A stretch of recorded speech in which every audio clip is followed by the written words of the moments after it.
Bienvenue dans ce nouvel épisode de e-commerçons. Je suis ravi de vous accueillir aujourd'hui et d'accueillir Agnieszka qui est la directrice e-commerce de Cultura, qui a 110 magasins, qui vient d'ouvrir son 110e magasin et qui a aussi un e-commerce en fort développement. Dans cet épisode, on va vous parler d'omnicanalité, on va vous parler du rôle de directrice e-commerce chez Cultura et aussi de comment le nouveau service CRO que tu viens de lancer travaille pour aller optimiser chaque élément du site et offrir une expérience client toujours meilleure. Si cet épisode vous plaît, pensez à laisser 5 étoiles sur Apple Podcasts ou Spotify en fonction de la plateforme sur laquelle vous êtes. Si vous êtes sur YouTube, mettez évidemment un like, un commentaire et pensez à vous abonner. Et puis nous, on vous souhaite une très bonne écoute. Salut Agnieszka. Salut. Je suis super content de t'avoir sur le podcast. C'est quoi, on a parlé pendant 3 mois? Oui, au moins, oui. Je pense que ça fait quoi, 3 mois en gros qu'on discute et tu es une des premières personnes que j'ai contactées par rapport à une nouvelle série que je sors sur e-commerçons qui vise justement à aller découvrir les métiers de ceux qui font le e-commerce en France aujourd'hui. Donc ravi d'inaugurer cette session avec toi. Merci d'avoir pensé à moi. Bah écoute, avec grand plaisir. L'idée dans cet épisode, c'est on va parler de Cultura, on va parler de ton métier, de ton métier de directrice e-commerce chez Cultura aujourd'hui. Savoir un peu, tu vois, les enjeux sur lesquels tu bosses, on va parler un peu d'omnicanalité, plein de ces sujets-là. Mais avant d'attaquer vraiment le vif du sujet, je me dis, ce serait super intéressant que tu puisses te présenter, peut-être ton parcours un peu, savoir qui tu es. Ça marche. Donc, je suis Agnieszka Simon-Lewitowicz, j'ai 38 ans. Résumer en 3 minutes son parcours, c'est jamais facile, mais je vais parler que de la partie e-commerce, parce que j'ai eu une première vie avant. J'ai commencé le e-commerce il y a 15 ans, par hasard. J'étais dans un bureau marketing, je travaillais pour une marque qui s'appelait Smalto. Le DG est rentré dans le bureau, il a dit « Toi, la petite jeune, tu vas lancer la première app de la marque. » Et j'ai fait « Mais ils sont fous, c'est génial !» Et c'est comme ça que j'ai commencé l'aventure dans le digital. Donc j'ai commencé par créer une application qui ne servait à rien. C'était l'époque où les marques lançaient des apps qui ne servaient pas à grand-chose à part faire du branding. Et de fil en aiguille, on m'a proposé « Et si on lançait le site de e-commerce, est-ce que tu as envie de t'en occuper ?» Je fais carrément, j'y connais rien, mais j'ai envie d'apprendre. Je me suis dit, j'avais 25 ans, je sortais d'études, je me suis dit une opportunité unique et j'ai absolument tout fait pour créer mon premier site e-commerce, trouver un entrepôt logistique, faire les shootings photos, faire les descriptions des fiches produits, faire le SIA, le SEO, travailler avec l'agence pour construire la première plateforme e-commerce, travailler avec la compta pour voir comment ça marche, tout ça. J'ai passé 4 ans dans cette petite marque qui m'a permis de faire beaucoup de choses, d'apprendre un peu tous les métiers parce que j'étais un peu en mode couteau suisse. J'étais toute seule au départ, après on était 3.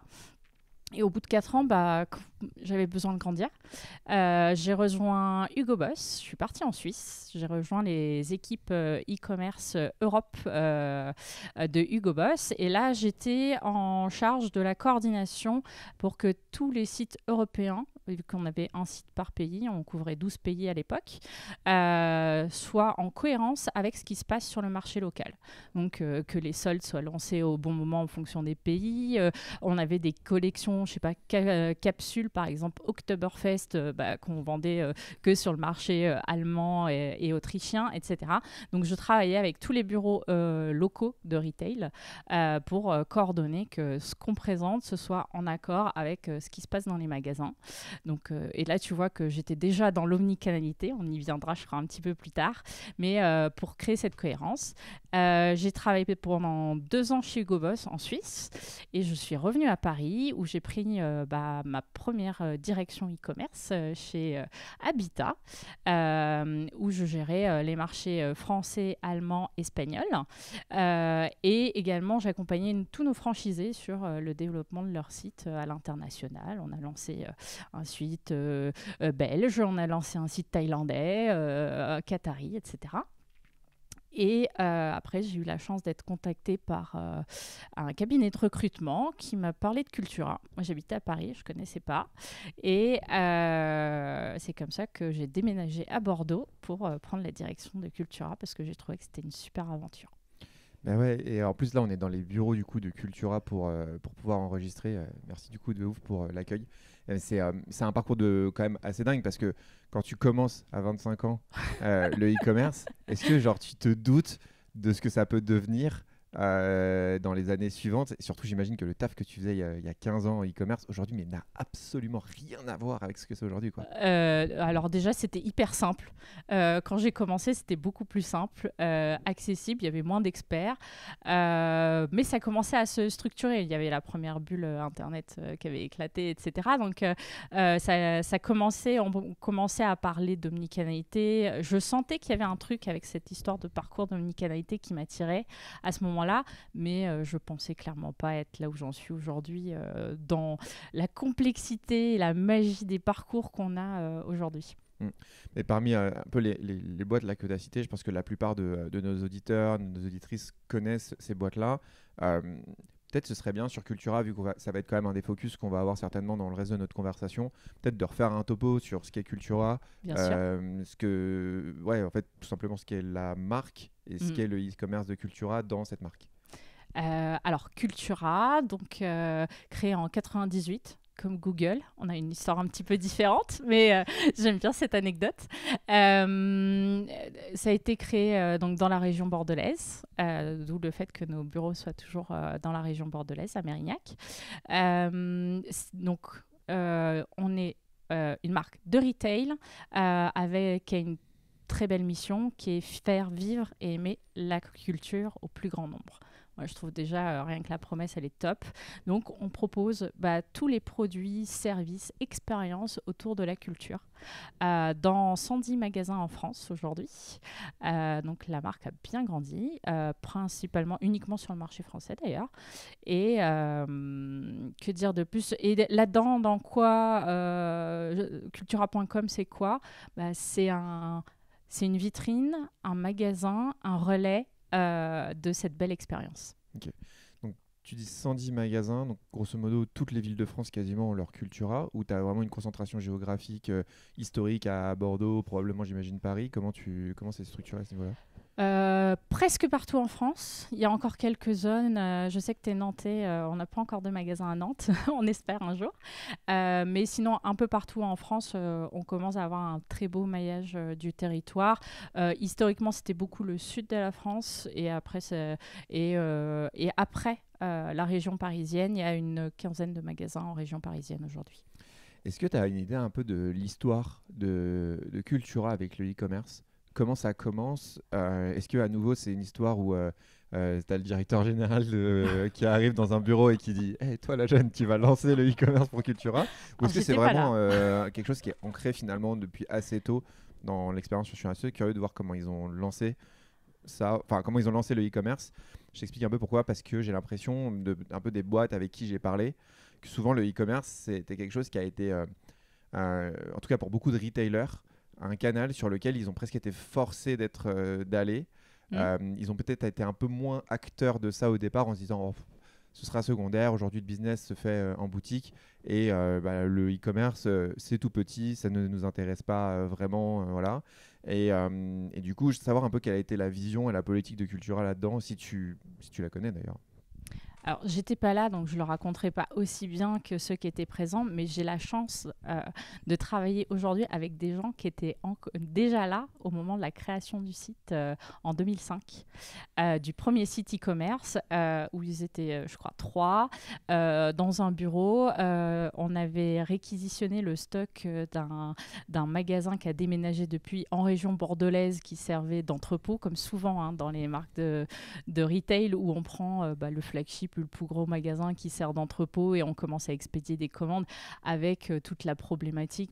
Oui, mais le stock, tu le piques à mon client physique. Donc, je pense que Cultura a eu un parcours au début assez classique de forcer de lancer le e-commerce, mais d'appliquer des codes un peu retail au e-commerce. Et c'est un sujet d'ailleurs qui est hyper intéressant parce que le e-commerce ne fonctionne pas tout à fait comme le retail. Il y a des codes un petit peu différents, des parcours, des spécificités de chacun de ces canaux qu'il faut travailler. Je pense vraiment qu'un peu avant que j'arrive, on s'est donné les moyens, en fait, quelques années avant, pour déjà casser la barrière de le retail versus l'e-commerce en faisant une action assez simple, c'est qu'on attribue 100% du chiffre e-commerce au magasin en fonction de certaines règles. Pour pas dire ça c'est ton chiffre, c'est mon chiffre, et casser cet élément un peu historique. Quand on est directeur de magasin, on a un objectif à faire et on peut imaginer que le chiffre il est piqué par le e-commerce. Alors les mentalités ont beaucoup évolué, mais je pense qu'il y a 10 ans, il y a eu cette décision qui a été un point de bascule pour le fait que moi, j'ai eu envie de revenir chez Cultura parce que je n'avais pas à travailler ce sujet qui peut être très difficile et qui a créé certains conflits dans d'autres enseignes pour lesquelles j'ai eu la chance de travailler aussi. Ouais, non, mais tu sais que c'est un sujet qui revient souvent. J'ai enregistré avec le directeur marketing de Noroto, qui a aussi du coup un e-commerce qui a fortement grossi et qui est devenu aujourd'hui un des e-commerce principaux en France, tout simplement. Et ils ont eu un gros enjeu parce qu'ils ont une partie de leur point de vente physique et l'autre partie en succursale. Je ne sais pas quel est le ratio que vous avez chez Cultura, s'il y a du, comment dire, excuse-moi, pas point de vente physique, je voulais dire, c'est ça, franchise et succursale et magasins en propre. Et en gros, c'était un gros enjeu. J'inviterai nos auditeurs à aller écouter ce podcast en détail, parce qu'il nous explique un peu la logique qu'eux, ils ont adoptée. Mais du coup, aujourd'hui, toi, c'est pas du tout quelque chose qui rentre dans tes missions, entre guillemets, de justement négocier avec les points de vente physiques sur ces aspects-là, quoi. Alors non, j'ai la chance de travailler main dans la main avec les équipes qui managent le réseau. On s'anime sur des indicateurs omnicanaux. Parce qu'il y a le chiffre qui est réalisé par cultura.com, mais on a également le chiffre qui est réalisé en e-réservation. Donc, tu réserves en ligne, tu récupères en magasin sous 2 heures. Et ça, en fait, on travaille main dans la main. Je suis apporteur d'affaires au magasin et le magasin exécute l'élément. Et également, le e-commerce aujourd'hui permet d'avoir la gamme la plus large de produits culturels disponibles dans chaque magasin Cultura. Ça veut dire je vais dire vendeur, mais chez nous on les appelle les passeurs de culture, peut proposer en fait un produit qui est en stock sur cultura.com et il sera livré le lendemain en magasin pour le client. Donc on a vraiment ce rôle où on joue main dans la main et on doit offrir un parcours le plus transparent au client, et le but finalement c'est de lui apporter une réponse positive dans sa recherche ou une information pour qu'il trouve le bon produit. Tu connais le ratio que vous avez entre franchise succursale Alors, la franchise, c'est assez récent chez Cultura, et aujourd'hui, c'est principalement dans les dom-toms et en Corse. On va bientôt ouvrir notre premier magasin franchisé sur le territoire de la France métropolitaine, mais la majorité des magasins, c'est des magasins en propre. De toute façon, je trouve que c'est aussi le modèle qui est souvent le plus simple quand tu développes, en tout cas des conversations que j'ai eues, souvent un modèle qui est plus simple pour développer le e-commerce, parce que tu as un peu moins à négocier avec des indépendants qui ont des intérêts légèrement différents des tiens en général. Je pense que le plus dur, c'est quand tu as un mixte entre les deux. Quand tu as, par exemple, la moitié du réseau en propre et la moitié en franchise, là, c'est dur de trouver un compromis parce que les mécaniques ne sont pas tout à fait les mêmes entre les deux approches, et tu ne peux pas faire la même chose. Quand tu as tout un magasin en franchisé, tu as quelque chose de commun où la personne, elle investit, c'est quand même son stock, son investissement qu'elle pose pour pouvoir utiliser ta marque. Et quand c'est tes magasins en propre, tu peux avoir certains partis pris forts par rapport au digital ou autre. Mais le mix des deux est peut-être le plus difficile. C'est ce qu'on avait chez Habitat. Donc, des fois, c'était compliqué. Ouais, je veux bien te croire.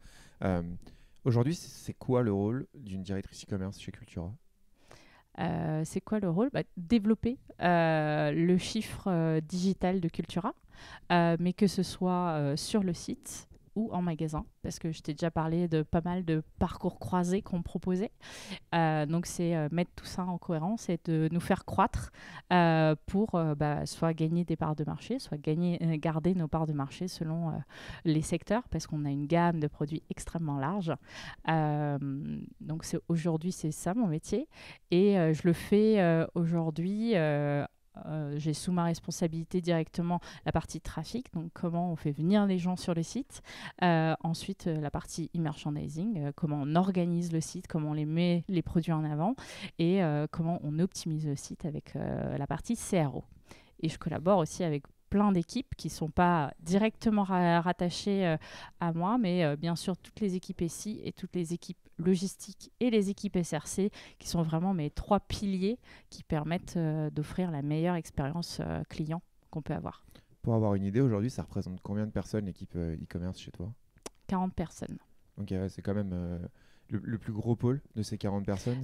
Les e-merchandisers, parce qu'on a beaucoup de produits, on en parlait tout à l'heure, il y a quand même près de 3 millions de produits sur le site, donc il faut un petit peu de monde pour organiser tout ça, et c'est des produits qui sont très différents.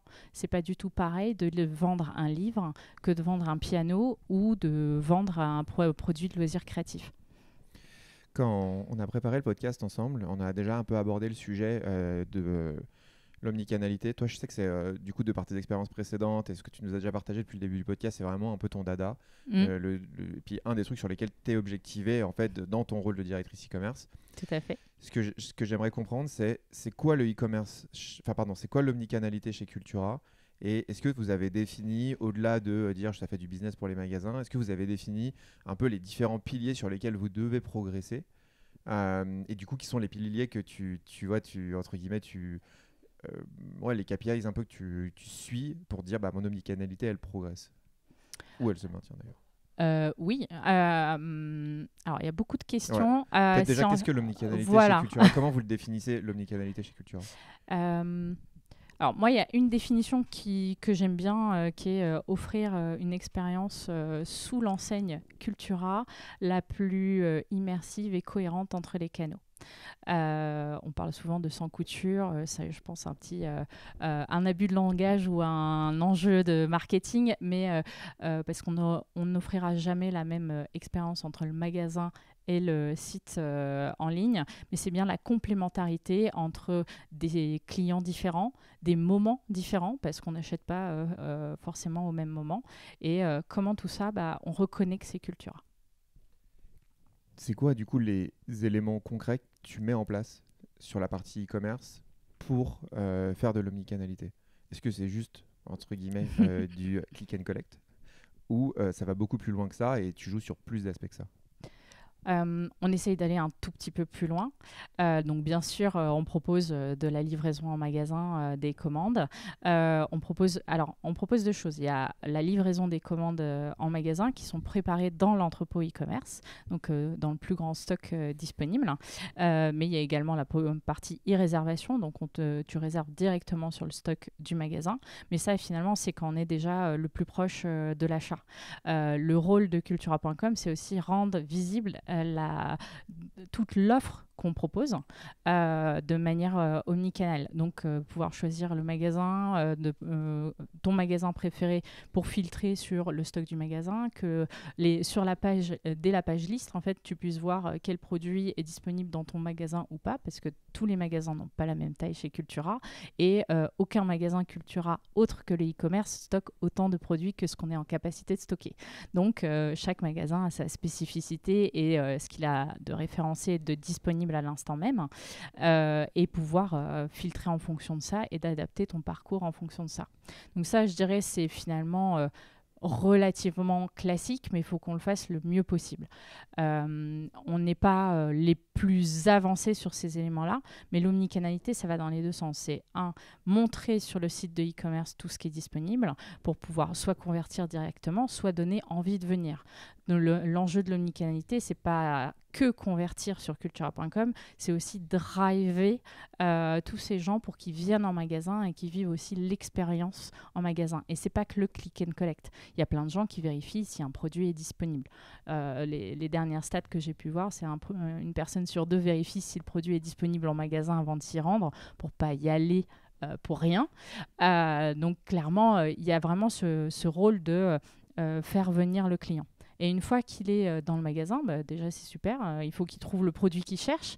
Donc il y a aussi des clients qui sont en mobilité dans le magasin pour vérifier si tel ou tel produit est disponible, et ils vont voir nos passeurs de culture, où est-ce que je peux le trouver, où est-ce qu'il est rangé, parce que nos magasins sont assez grands, donc c'est pas toujours évident de savoir où sont rangés les différents produits. Et potentiellement, il y a aussi les clients qui disent est-ce que vous avez ça? Et dans ce cas-là, le e-commerce, il joue un peu en back-office de rôle rôle d'apporteur de réponse de stock pour que le passeur de culture il puisse dire oui, on a ça en magasin. Je peux vous l'avoir pour dès demain, si vous le souhaitez, c'est possible. Et je peux même vous accompagner, passer la commande à votre place. Il vous suffit de passer en caisse après et le produit arrive demain. Donc, il y a tous ces parcours-là, en fait, dans l'omnicanalité. Et ça ne veut pas dire une conversion, en fait, sur le digital. C'est comment on se passe un peu la balle entre les canaux pour que le client fasse le parcours qui lui convient le mieux. Parce que selon que tu achètes un piano ou un cahier, tu n'as peut-être pas le même besoin de réassurance. Tu n'as pas le même besoin de conseils. Et tu n'es pas dans le même moment de vie, peut-être. Et donc, apporter la meilleure réponse. Ce qui veut dire dans les KPIs qu'on suit, bien sûr, il y a les clients qui achètent sur les 2 canaux, en magasin et sur le site, qu'on arrive à reconnaître parce qu'ils ont des comptes clients chez nous, etc. Mais il y a aussi tous les clients qui vont venir sur le site et qui convertiront que en magasin parce qu'ils préfèrent l'expérience magasin. Et aujourd'hui, avec la CDP et tout ce qu'on met en place et notre nouveau programme de fidélité, on arrive à avoir une visibilité sur tous ces gens qu'on impacte avec le digital en magasin. Et justement, ça, c'est souvent un des enjeux qu'il y a quand on commence à mener des actions omnicanales. Et même, tu as l'équipe trafic dans tes équipes. Donc aussi, quand on met en place des enjeux de trafic, on a des problèmes souvent de suivi de la donnée. Aujourd'hui, la manière dont vous essayez d'adresser ce sujet, de dire, en fait, on met des actions digitales en place pour faire de la visite en magasin et pousser des gens à venir en magasin. La mesure de ça, aujourd'hui, elle se fait via les outils de CDP et de fidélité que vous avez mis en place, ou est-ce que vous avez d'autres pratiques justement de mesure Alors, si c'est vraiment de la campagne, on peut faire des campagnes vraiment drive to store, par exemple sur du Waze ou sur du Google Maps, par exemple. On peut, dans les indicateurs, il y a l'aspect CDP, mais il y a également le store visite qu'on peut avoir dans Google. On mixe en général les indicateurs pour avoir la meilleure vision de l'omnicanalité, parce que finalement, on n'a pas 100% de nos clients qui se connectent sur le site et en magasin. On n'oblige pas les clients à se connecter. Donc, on n'a qu'une partie de l'histoire. Donc, on multiplie les points de comparaison pour se forger une conviction sur la pertinence omnicanale de ce qu'on a fait. C'est, en fait, l'omnicanalité, je trouve que c'est à la fois super passionnant et en même temps, dans ce que tu dis, j'ai l'impression qu'il y a quand même une vraie complexité à essayer de comprendre et d'aborder des parcours d'achat qui sont drastiquement différents d'une personne à l'autre. Est-ce que aujourd'hui, tu serais capable de dire avec la data que vous avez, si par exemple un client physique est entre guillemets plus intéressant qu'un client pur e-commerce, ou est-ce qu'un client e-commerce plus physique est plus intéressant que les deux autres réunis? Tu vois ce que je veux dire? Que ce soit en termes de chiffre d'affaires, rentable, peu importe l'indicateur, mais aujourd'hui, est-ce que c'est de la data que tu sais avoir? Oui, on a la chance d'avoir cette donnée. Je pense que l'indicateur peut-être qui correspond le plus, c'est la valeur client sur 12 mois. Je dirais pour toutes les boîtes de retail, un client omnicanal est le client qui a le plus de valeur. C'est celui qui achète sur les 2 canaux.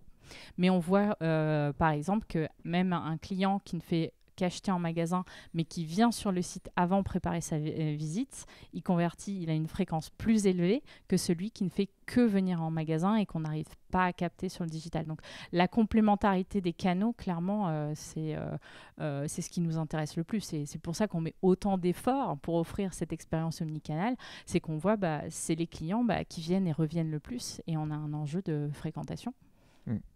Comment tu fais aujourd'hui parce que tu nous disais tout à l'heure que sur la partie e-commerce, tout le chiffre d'affaires du e-commerce était en gros imputé aux différents magasins. Ce qui veut dire qu'en soi, si je prends le truc au pied de la lettre, le chiffre d'affaires du e-commerce est tout le temps zéro. Non, il y a une double. Façon, tu vois, non, mais il y a une double comptabilité. J'ai un compte d'exploitation. Bien sûr, mais comment tu le pilotes entre guillemets, dans le sens où j'imagine que tu as certains magasins qui vont être plus favorisés que d'autres dans ton omnicanalité.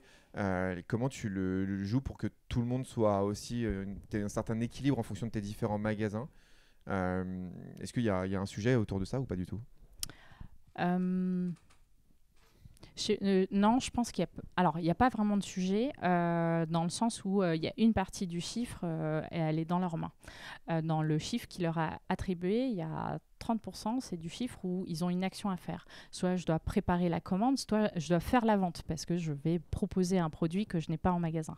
Donc, ils ont une part d'action. Et ils ne font pas que subir, c'est pas que du chiffre qui tombe parce que c'est dans ta zone de chalandise où le magasin retire le le client retire le click and collect dans tel ou tel magasin.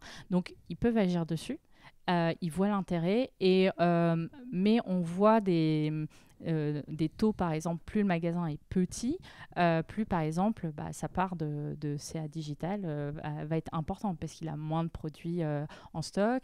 Après, ça dépend où est-ce qu'il est, où est sa zone de chalandise, etc. Là, j'ai parlé en taux. En revanche, plus le magasin est grand, plus il a de clients et plus il a de click and collect et forcément plus son chiffre est important.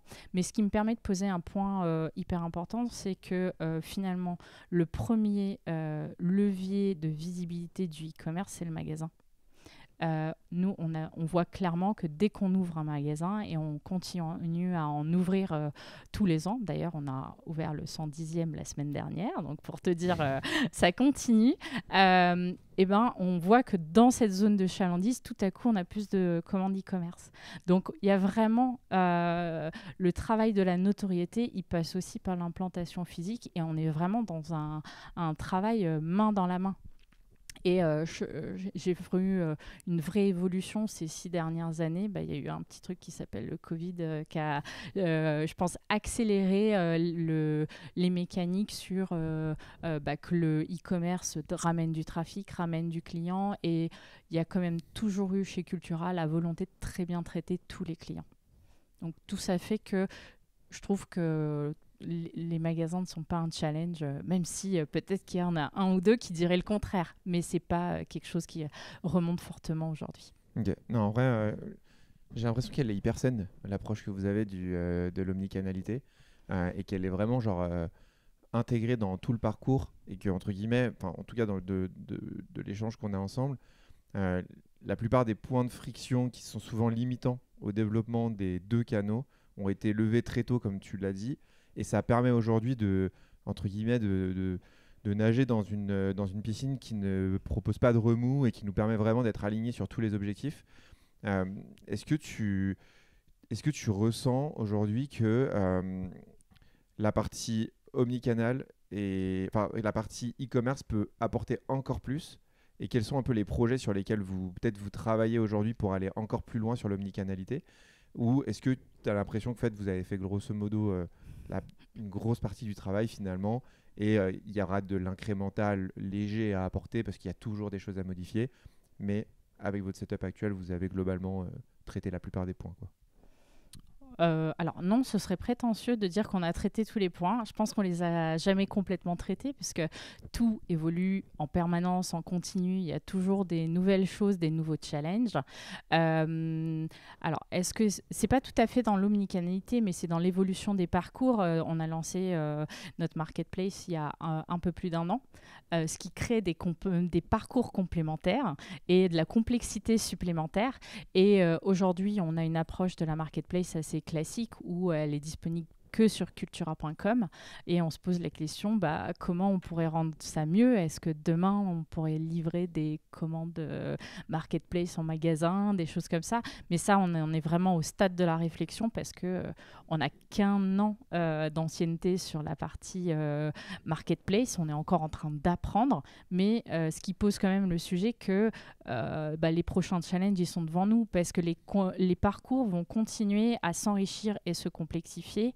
Et comme j'avais une discussion il n'y a pas très longtemps avec un père qui me disait les parcours sont pas si compliqués que ça. Je dis au contraire, ils vont se complexifier et continuer à se complexifier parce que avant on se contentait d'acheter pour revendre et d'expédier aux clients. Aujourd'hui, on travaille avec des partenaires, des tiers, parce qu'on est persuadé que le commerce n'est plus linéaire. Et des fois, il faut s'appuyer sur des partenaires.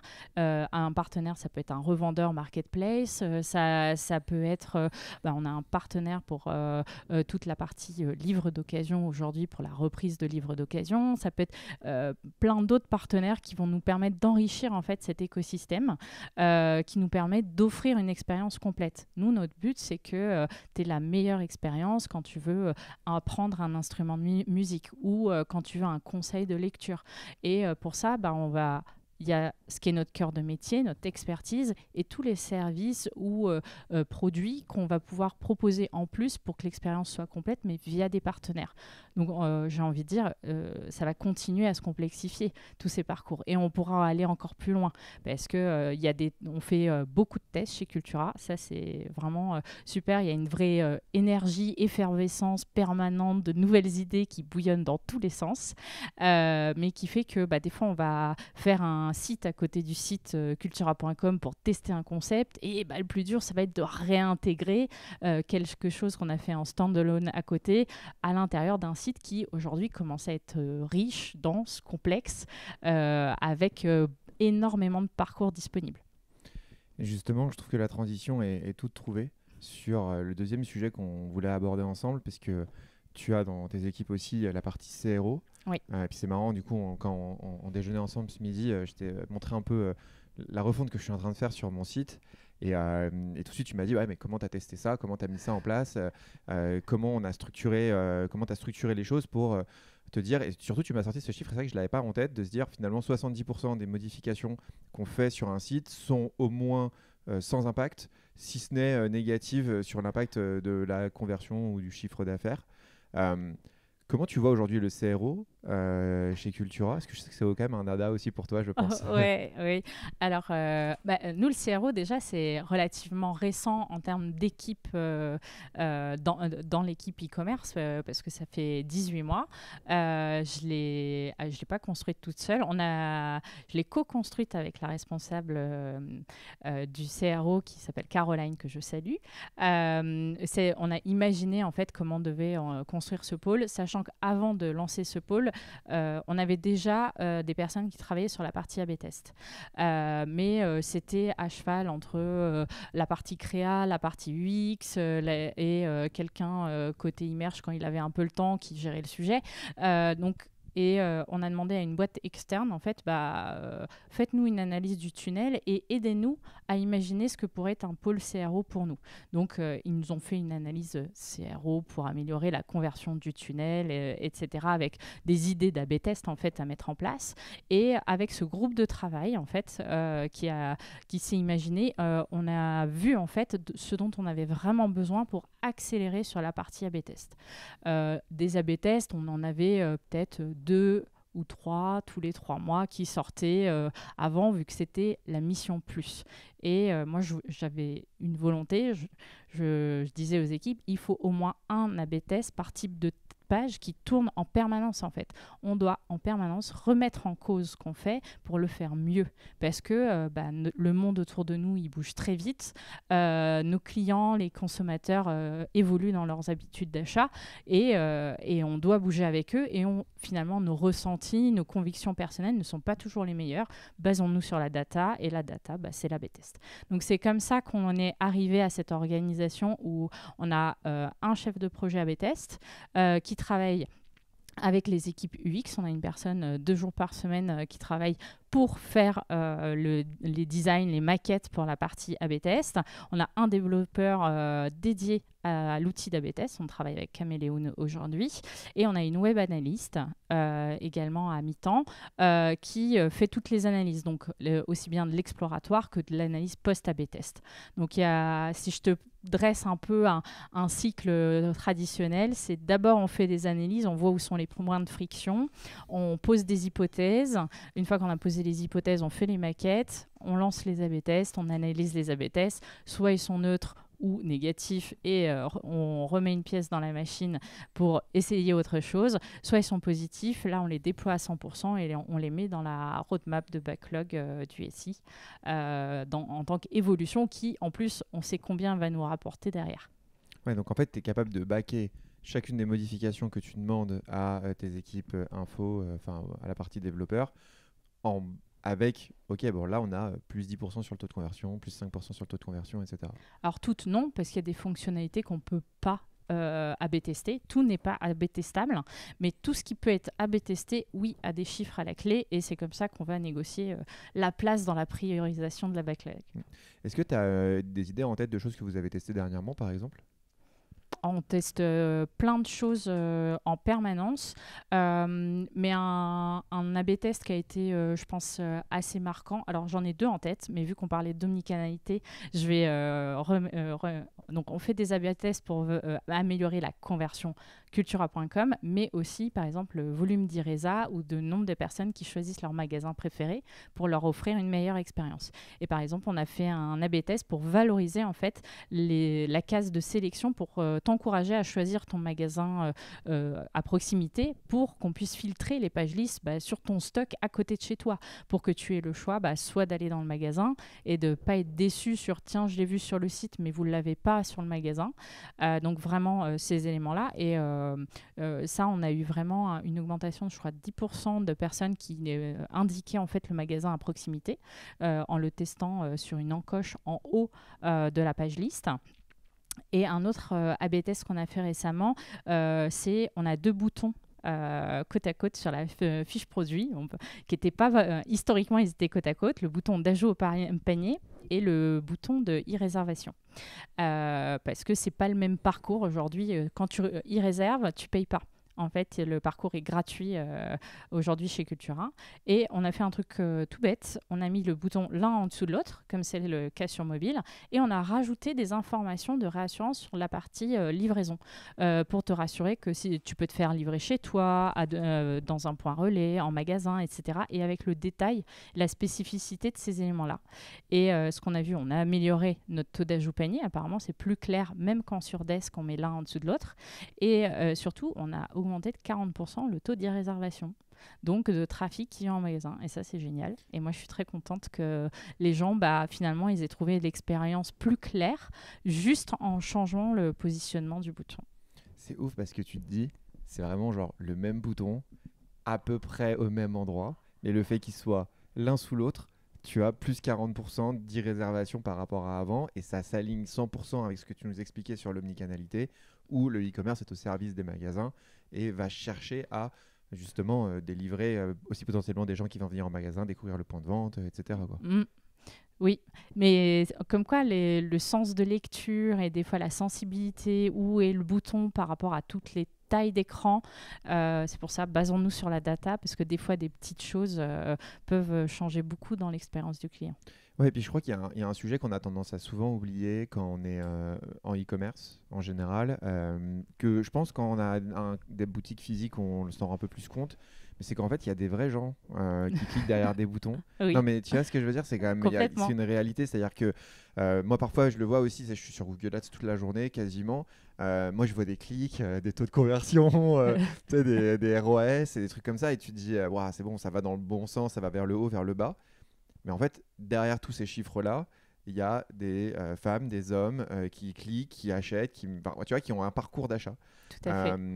Comment toi, tu intègres justement dans tes équipes de leur rappeler qu'il y a quand même de l'humain un minimum derrière tout ça, quoi? Alors déjà, les équipes sont des humains, donc déjà les valoriser et finalement il y a deux facettes dans ce que tu dis. Il y a le client concert qui est un humain et les humains dans l'équipe qui servent d'autres humains en fait.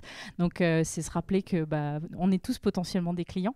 Donc il y a ce premier indicateur là, et sinon on a des outils comme on fait un NPS où on pose quelques questions aux clients et on a des retours sur le parcours client avec des gens plus ou moins contents, et on a des outils où les gens, des petits questionnaires où les gens peuvent dire là je suis coincé, là j'ai un bug. Alors bien sûr ça nous aide à trouver des points de friction immédiats, mais en fait ça montre qu'il y a des vrais gens derrière, parce que on lit le verbatim de ces gens-là pour se dire tiens il y a tel élément qui coince.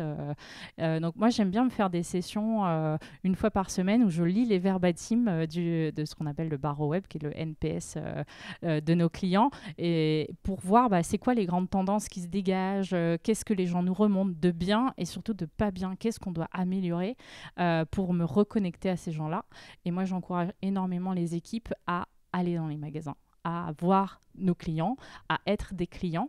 Et le dernier élément est aussi d'aller dans notre centre logistique parce que c'est là où on fait le geste final de la préparation de commande. Parce que finalement, quand tu bosses ici au siège, tout est un peu dématérialisé. On a la chance d'avoir des produits autour de nous, mais c'est pas toi qui vas mettre le produit dans le colis. Et en plus, le colis, c'est pas toi qui va le remettre au client. Tout ça, c'est quelqu'un d'autre qui va le faire à notre place. Donc, faut se reconnecter à cette réalité. Donc, je dirais, il y a tous ces ingrédients qu'on a à disposition. Ouais, je pense que c'est super important. D'ailleurs, je serais curieux de savoir le nombre de fois que tu fais des achats de tests sur ton propre site. Je pense, sans prétention, être parmi les plus grosses clientes de Cultura.com. En vrai, Mais c'est un vrai sujet. j'adore les produits aussi. Je pense que c'est très dur de ne pas trouver au moins un produit qui te plaît chez Cultura. Chacun arrive à trouver, je pense, au moins un petit quelque chose. Et il y a le côté, c'est pour des raisons professionnelles, mais pour moi, c'est un plaisir d'acheter en ligne et de comparer mon expérience sur Cultura.com à d'autres sites aussi, parce que je suis une grosse e-acheteuse.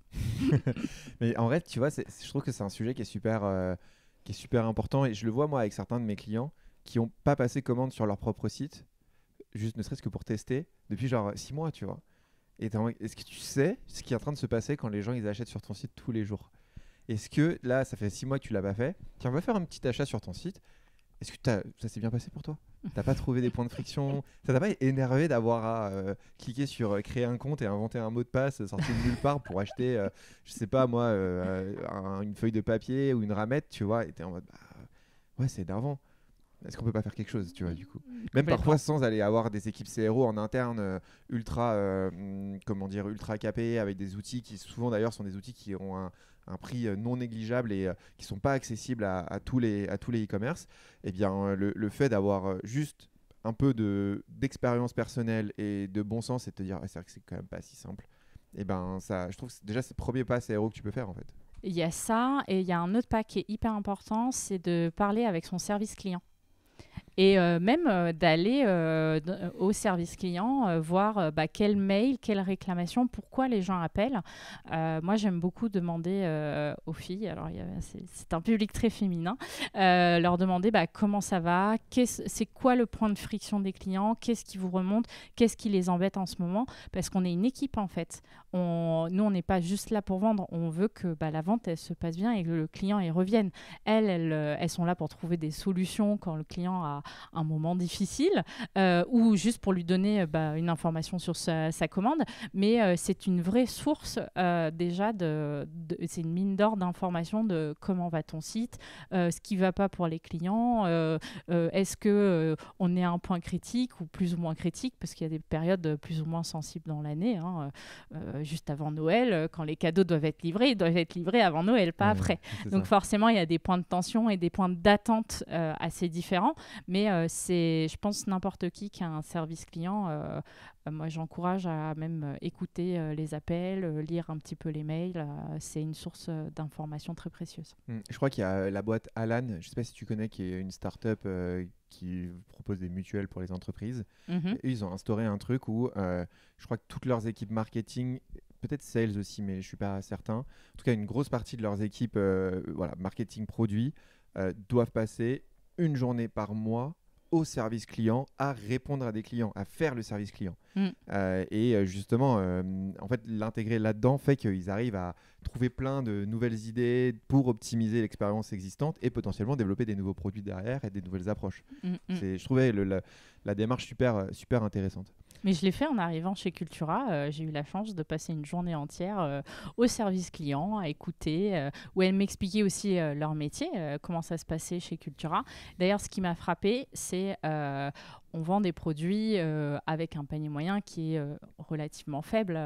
Tout le monde voit bien le prix des livres, tout le monde voit le prix d'un pot de peinture, etc. Et je me suis dit, elle donne la qualité de service d'un service client de marque de luxe. Enfin, même quelqu'un qui se plaint, il y a mon crayon à papier qui est arrivé cassé, elles vont le réexpédier. Enfin, je me suis dit, mais ils sont fous dans cette boîte. Ils ont posé le service client hyper haut. J'adore. Et ça fait vraiment partie de l'ADN de Cultura, aussi bien en magasin que au service client, qui est un peu le relais quand on achète sur le e-commerce pour avoir ce sens du service. Bien sûr, on n'a pas 100% de clients satisfaits et on ne pourra pas répondre favorablement à 100% des clients, mais je trouve par rapport à la valeur du produit, le service client est vraiment élevé chez Cultura. Ouais. Bah écoute, en vrai, j'ai l'impression que tu vois, c'est assez sain ça corrèle avec ce que tu disais tout à l'heure. Tu vois, alors la logique, point de vente, e-commerce, la qualité du service client, la manière dont vous gérez les équipes. Enfin, tu vois, je me dis que la manière dont tu me parles de tout ça semble faire sens et dans plein de pans de la société. Et comme s'il y avait une sorte de logique qui se mettait en place. Et je trouve que ça fait beaucoup de sens. Ça va faire 45 minutes à peu près qu'on enregistre ensemble.